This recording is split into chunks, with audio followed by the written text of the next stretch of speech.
thank you for joining us here this morning at this press conference to talk about the issues that are impacting local governments, cities, towns, and villages all over America. As you know, the National League of Cities is the oldest, largest organization representing cities and towns throughout America. And leaders are convening here. Over 2,000 leaders from all over America are convening here to lobby the administration and Congress. This week, we have representatives from all 50 states throughout America. This is the largest collaboration of local leaders who are advocating on behalf of cities in Washington, D.C. And we are here to do our business, to represent cities, to make sure that infrastructure is on the agenda for America every day, every meeting throughout 2018 and beyond. At the top of our agenda, America's infrastructure is #1 priority. And so this year, we are led by our president, Mayor Mark Stodola from Little Rock, Arkansas, who's going to be our leader and our voice with our other officers who you will hear from this morning. So I'm going to turn it over to our president, Mayor Stodola, who's going to talk about how we're going to rebuild America and we're going to make infrastructure America's #1 priority, not just during this conference, but throughout this year. And we can't do it without our municipal leaders from city, towns, and villages all over America. Mayor Stodola. Well, thank you very much, Clarence. Thank you. And thank you all to the press for joining us this morning. As Clarence mentioned, I'm very honored to be the National League of Cities president and the mayor of Little Rock. It's no secret, as we have just talked about, that America has an infrastructure problem. We can see it in our congested ports, we can see it in the potholed roads and in our congested transit systems that are struggling. You can also see it in the rusting pipes of our frequent water main breaks and system overflows. You can see it in the homes of 78 million Americans who do not have access to or can't afford broadband internet, the absolute key to the solid education of our children in the future. You know, local governments are already paying for a vast majority of the infrastructure projects that our citizens rely on. But our needs must be a shared national priority. It cannot just be done by local government and state government alone. Our economy, our health, and our safety depend on it. As a country, we are facing $2 trillion in the investment gap over the next 10 years. And last month, as we know, President Trump provided a proposal on infrastructure, and now we are calling on Congress to develop a bipartisan infrastructure package that works collaboratively with cities. Now, we do have some ideas on how this plan should come together, and I want to explain what those are. First of all, we've got to have a comprehensive plan, not a piecemeal plan, but we've got to address 4 major areas that we believe are critically important to the restructuring and rebuilding of America's economy: water, transportation, broadband internet, and the workforce, because we're falling behind, as we know, in each one of these areas. And on the infrastructure plan, we've got to make sure that we provide for a sustainable investment. This is not a one-shot deal. We've got to address not only the existing infrastructure backlog, but also look at the long-term funding streams that are necessary to maintain this infrastructure so that we don't get in the same situation that we're in now. We need to expand the revenue tools that are available to cities and states. Cities need to have the opportunity locally to help fund infrastructure projects. Cities in 47 of our states out of 50 have been preempted by at least one, if not more, ways to try and raise local money to help fund infrastructure projects. We've also got to have the foundation to create this strong federal and local partnership. And ultimately, this needs to be driven by locally driven projects. We are the ones who know best, absolutely, what is needed from a capital standpoint in our cities. And finally, we've got to rebuild and reimagine the infrastructure of our 21st century. We are getting on a collision course with robotics, with artificial intelligence, with autonomous vehicles, things that transform and could transform the entire way that our capital structures are built and developed. And so we've got to not only maintain these structures, but be prepared for what that means in the future. So when the federal government invests in these cities, and we need their investment, so when Little Rock or Gary, Indiana, or Los Angeles invests $1 in our capital infrastructure, it's not just those particular cities. It's not just those cities and those states. It is 19,000 cities who are contributing to the global economy of this country and to the world. And we've got to understand, and the federal government needs to understand, the magnification of that. So that's why it's time for us to take this to the Hill. We are going to take the Hill, and we are going to send our message. We're going to be focused in our discussion and in our request on asking the federal government to rebuild with us. Thank you.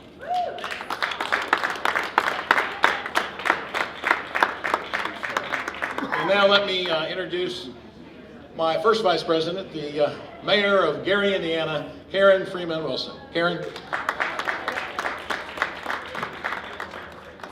Good morning, and thank you so much, Mark.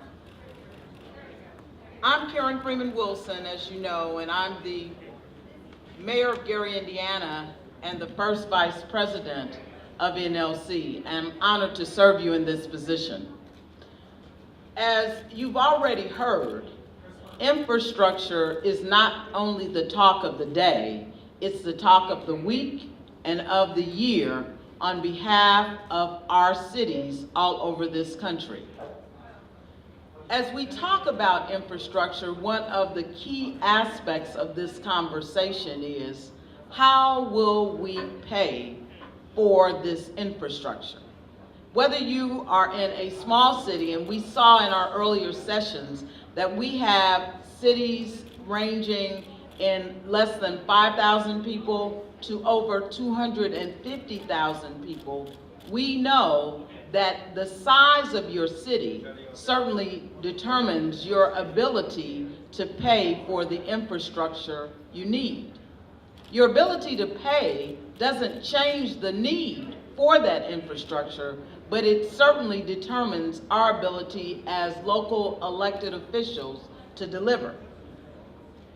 So the first thing that it's important to note as you talk to our representatives on the Hill is that we are already paying for 3 out of 4 transportation projects and 95% of all water infrastructure projects in our communities. We have skin in the game.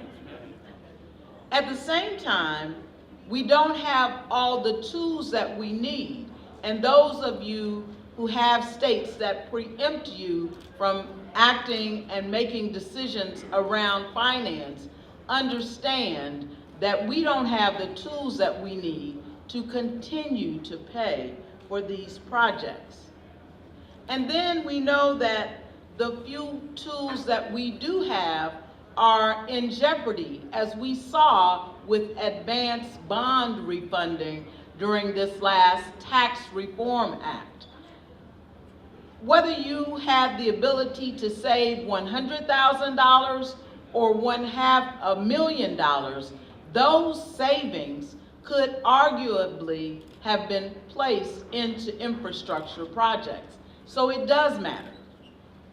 But the bottom line is that cities need a federal partner that will share the expenses of infrastructure with us.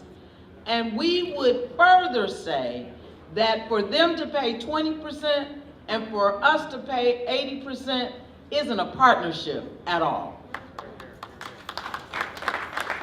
And so an infrastructure package should add to the already existing programs that support the economy and fund our local projects. What are some of these projects? Projects like the state revolving funds for innovative transit projects that help to deal with clean and safe water that we've seen all over this country. Projects like the Tiger grants and Transit New Starts that pay for transportation projects all over our country. And of course, the hallmark project that helps cities, large and small, CDBG funds that allow us to use those discretionary dollars for infrastructure projects. At a minimum, and this is the floor, not the ceiling, we are looking for a dollar-for-dollar match. Meet us halfway so that we can rebuild our cities. And so we are asking our partners, because we do recognize you as partners in the federal government, to rebuild with us as we rebuild our cities and as we improve our infrastructure from the D- that we've received from the civil engineers to a much, much better grade. And with that, it's my pleasure to introduce our second vice president, the counselor from the city of Los Angeles, our host for the upcoming City Summit in November. Please join me in welcoming to the podium Councilman Joe Buscaino. Thank you, Mayor. It's great to be here with each and every one of you. You know, Mayor Stodola, I look at the faces here before us, and I see more than municipal leaders and mayors and council members and staff. I see physicians, because cities today are the emergency rooms for treating society's most pressing issues. And one of those pressing issues before us is the need to move forward and call on Congress to pass an infrastructure bill.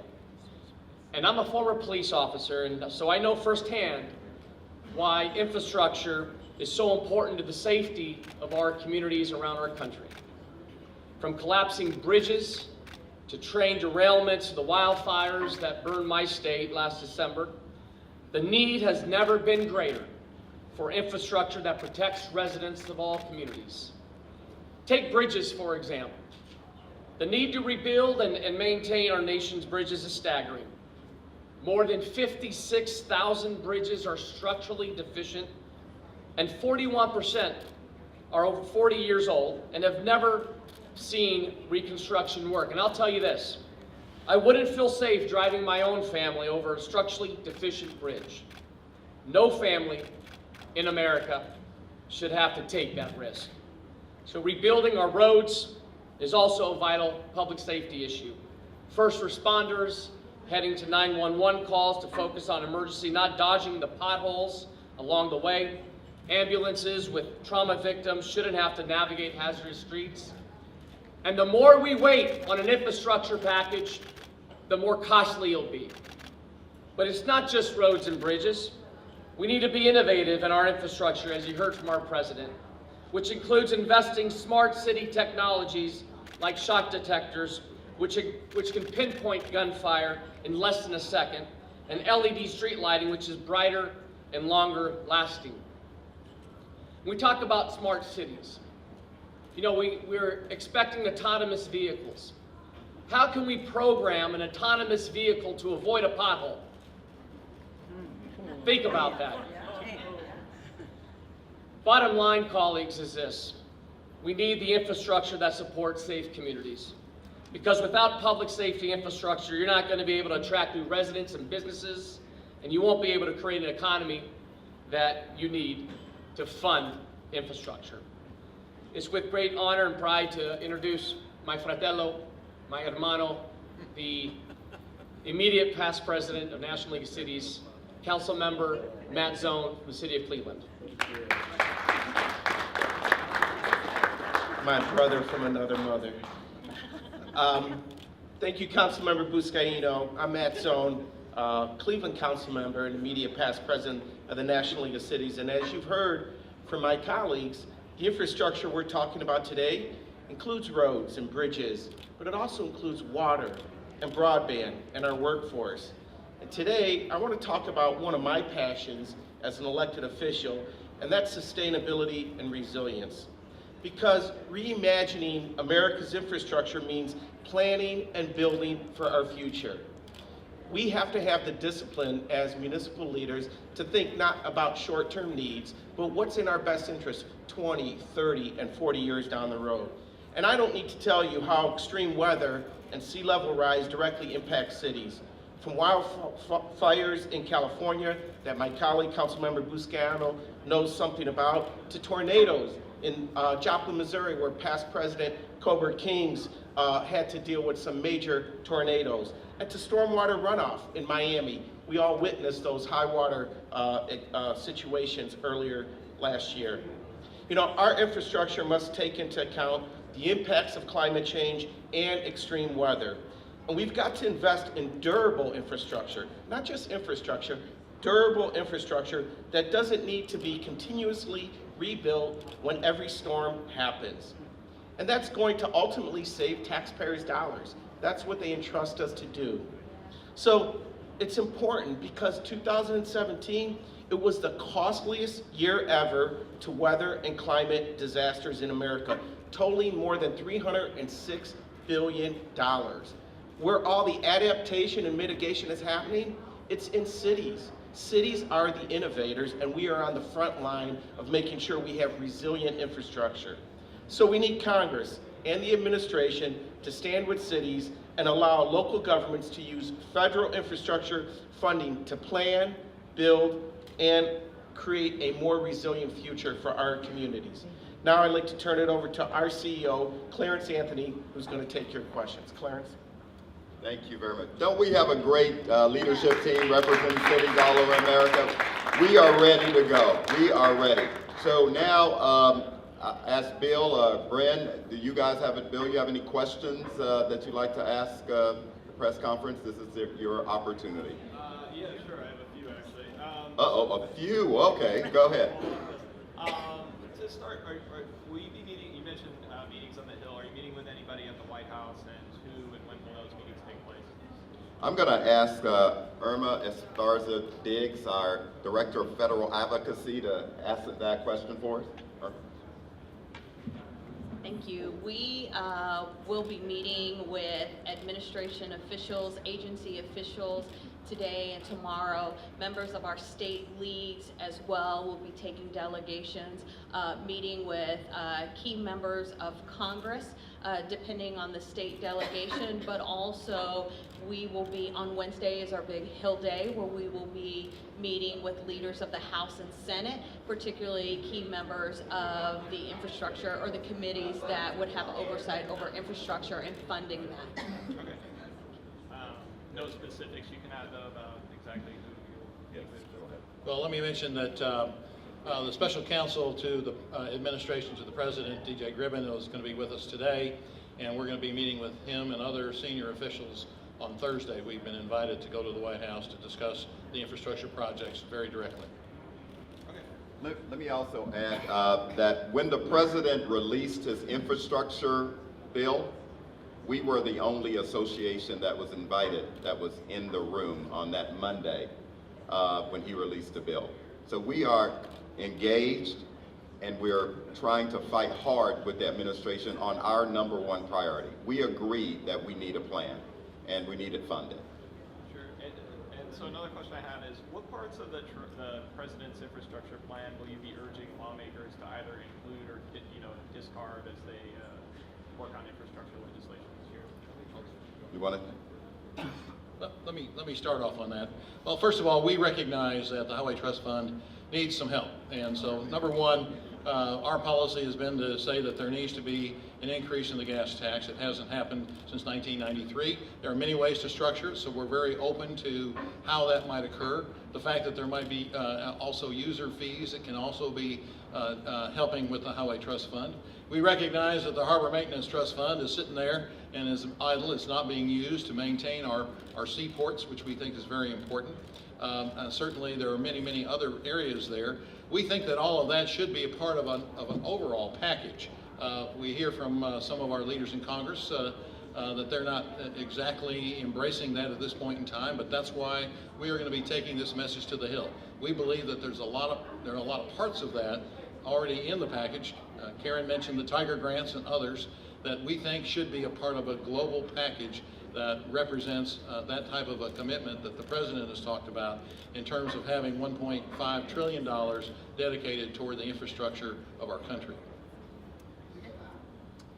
If I could just add on, in terms of parts of the plan that we would not support or really work to educate about the impact, the reality is that in 47 states have passed some sort of preemption law that prevents cities from raising revenues to meet infrastructure needs. So our reality is that there are very many cities that don't have the ability, even if they wanted to raise additional revenues to meet infrastructure needs, and the ability to put new money on the table is limited, particularly for cities that are just struggling to maintain as well, which is why it's so important to have a true direct investment from the federal government, because without it, very many cities would have the ability to meet their infrastructure priorities.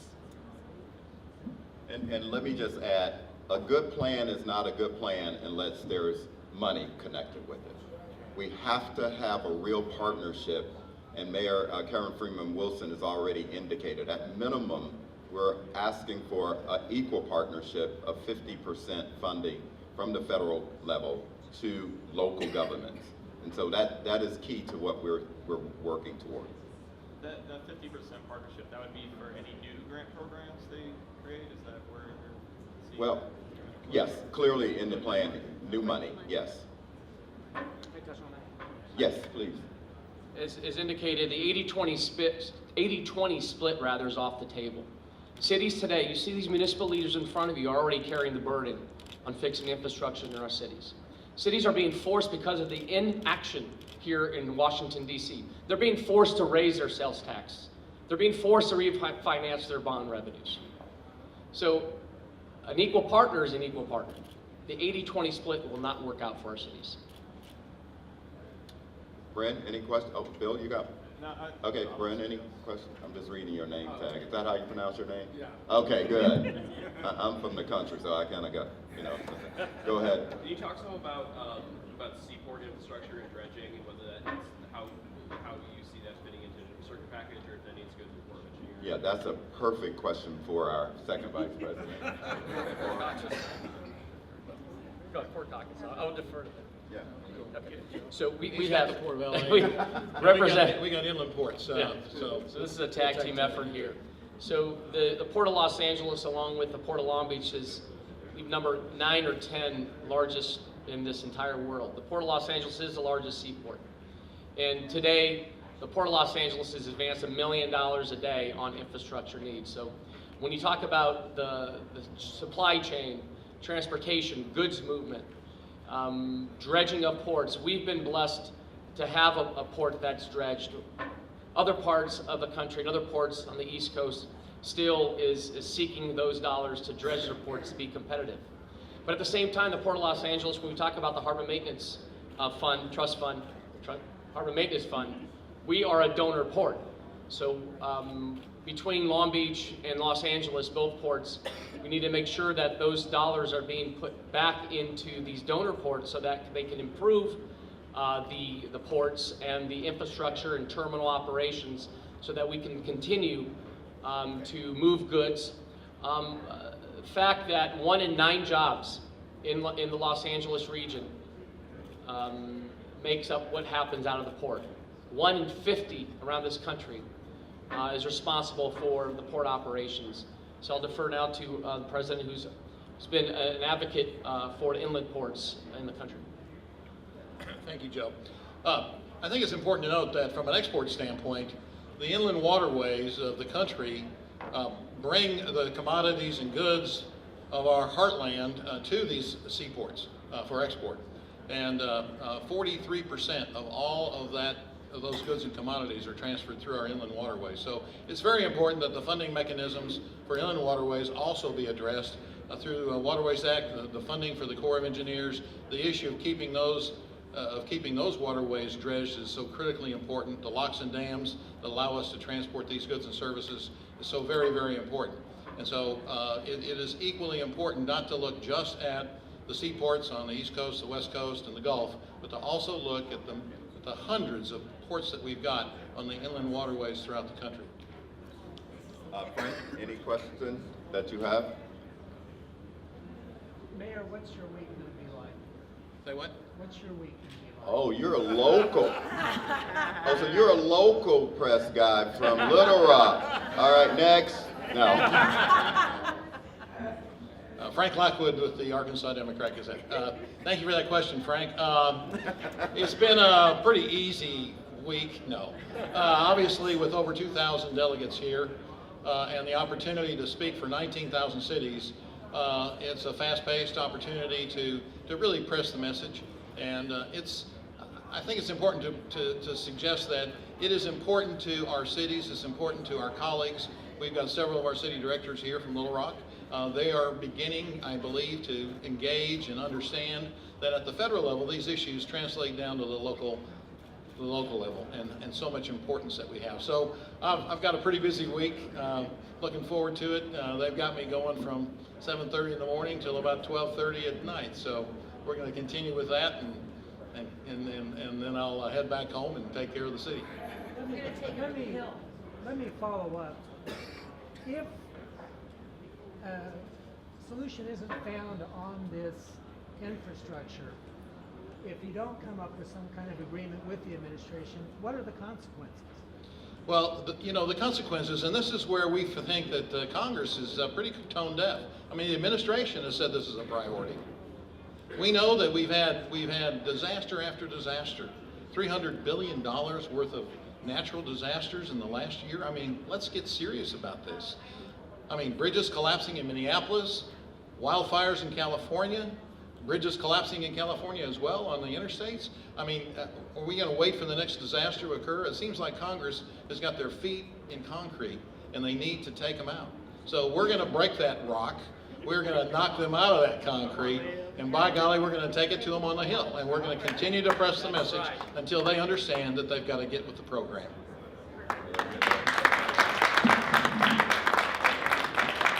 And then Frank, when you talk about consequences, we hear the people every day. We see them in our grocery stores. We see them in our churches and synagogues. We get to hear from them firsthand. And so if Congress does not listen to the people, then they will suffer the ultimate consequence of being replaced, which is what every elected official has to be concerned about, and that's what they should be concerned about. The only other thing I wanted to add is that one of the most important aspects of this infrastructure bill is about workforce development. We'll have the great opportunity to hear from our Secretary of Labor this afternoon and to talk to him about the importance of jobs. If you look at the investment in infrastructure over the course of time and history, it has always led to employment opportunities. We want to make sure that those opportunities meets with everyone in our cities, towns, and villages throughout this country. We're new to the Port Came in Gary, Indiana, but one of the reasons we activated our port is because we knew that it represented jobs for our citizens. Well, that is, but Frank, let me just tell you one thing. Little Rock should be so proud to have your mayor representing all the mayors, council members, aldermen all over America. That's big, and he was on the stage, the great things that Little Rock's doing. But while he's here, he's mine. He's the president of the National League of Cities. Thank you all so much. Oh, yes, go ahead. I'd like to make an introduction. An honored guest. We have the youngest NLC delegate. Come forward, buddy. He's anxious to come forward. And this is why we are here in Washington, D.C. Turn around and smile. He is just anxious to get at the podium. And we're here because of Marshall, and we all want to leave a mark as it relates to infrastructure and all the pressing issues because from Indiana? Portage, Indiana. Marshall, wave to the cameras, buddy. Give a round of applause. We're here for you, bud. He was anxious to get up. I know. Well, we know who's going to be the star of this press conference today. Hey, y'all, let's get ready. Wednesday, we're going to be on the Hill, and we can't do it without you. So let's get our infrastructure funded. Let's get a plan funded. Thank you all, and have a great rest of the conference.